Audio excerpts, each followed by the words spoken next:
Computers are a science. Troubleshooting is more of an art, especially when it comes to the motherboard. Because the motherboard is connected to just about everything else, or everything else is connected to the motherboard within the server, it can be the hardest thing to diagnose. Now, thankfully, newer motherboards are incorporating different lights or even LED digital displays so that you can see errors or problems the motherboard is having.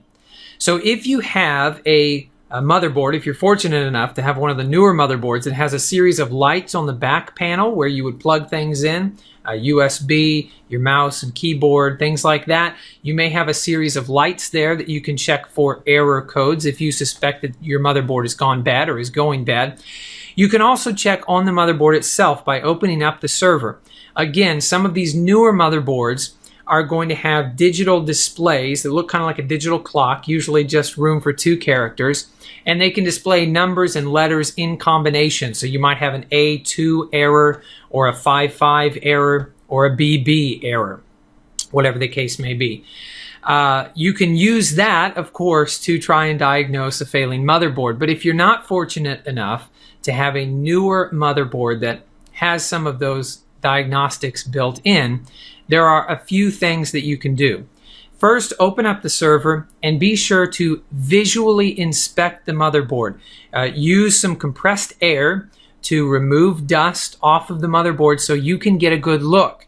You need to check around everywhere. See if there are any burn marks. That means maybe some components on the motherboard have received too much voltage, and you can actually sometimes see burn marks on the motherboard. Another very common error is problem is for the capacitors to actually go bad on the motherboard. In fact, very cheap capacitors can sometimes fail much sooner than they should. And these will look kind of like a corroded battery. If you've ever seen corrosion on like a AA battery, you'll see usually at the top of the cap, sometimes it'll even be blown open and you can start to see some corrosion there on the capacitors. That's no good. You've got to fix that. You've got to replace that motherboard if you're seeing that. Unless you happen to be somebody who wants to take apart the motherboard and put in new capacitors. I don't recommend it unless you really know what you're doing. It's usually going to be more time effective and can be cost effective as well, depending upon different factors, to simply get another motherboard. Now, all of that being said, if you do not see any signs of issues on the motherboard itself, you're still not completely out of luck. One thing you can try is resetting your BIOS, resetting everything in there to the defaults. And so you'll need to call up CMOS, you'll need to call up the BIOS and reset everything to its default settings and see if that resolves your issue. If it does not, I would recommend researching your motherboard model and seeing if there's been a firmware update. Now, if a system has been running without issue for quite some time, it's highly unlikely that it would be a firmware issue because things are running fine. And if you haven't put new components into the system, a firmware issue seems very unlikely. However, if you've tried to narrow everything else down, you're not finding any other problems, but you still suspect it's an issue with the motherboard, checking for the latest firmware on the manufacturer website can be a good way to go. Just be aware that flashing your BIOS, that updating the firmware on your motherboard is a very serious task that if interrupted or if it goes wrong, if you try to flash with the wrong BIOS, yeah, you're not going to have a good time. Okay, that's going to break real fast. So you need to be very careful when you're doing that. Now, all of that being said, the final thing that I would recommend you check on a motherboard, if it's acting strangely, if your BIOS settings maybe aren't holding, you can check and see if the battery, your CMOS battery, sometimes the battery does go bad and you need to get a new battery.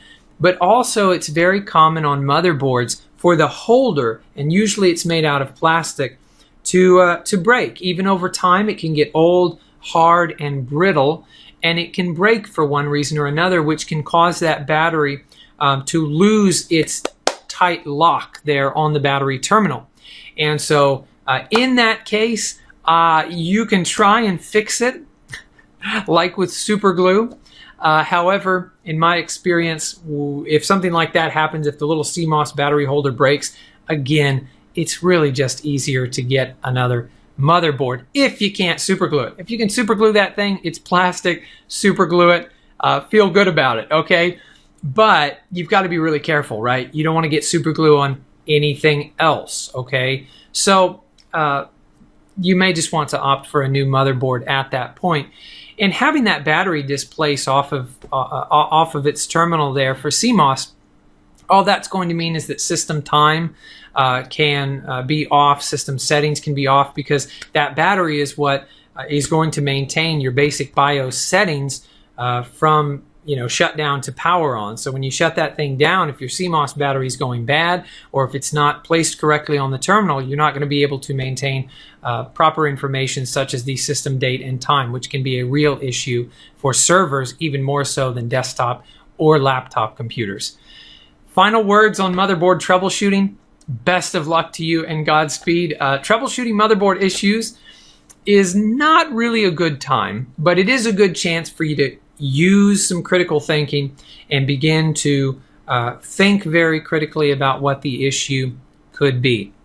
One final thing, while you have that server open, it's always a good idea to check your connections, okay? RAM can become misseated, and that's a big problem. A cable can become slightly unplugged, so it's not firmly plugged in. On any of your devices, power connectors, anything there with the motherboard, it's always a great idea to check that, to keep it clean with some compressed air. And again, those are just kind of some basic things you can look at if you're trying to diagnose a motherboard error, but that's going to be one of the last things that you're going to go to. It's very unlikely that you have an issue with your motherboard, and so it's more likely that other system components are involved, such as the RAM, the processor, hard drives, any peripherals or PCI cards that are attached to the computer itself.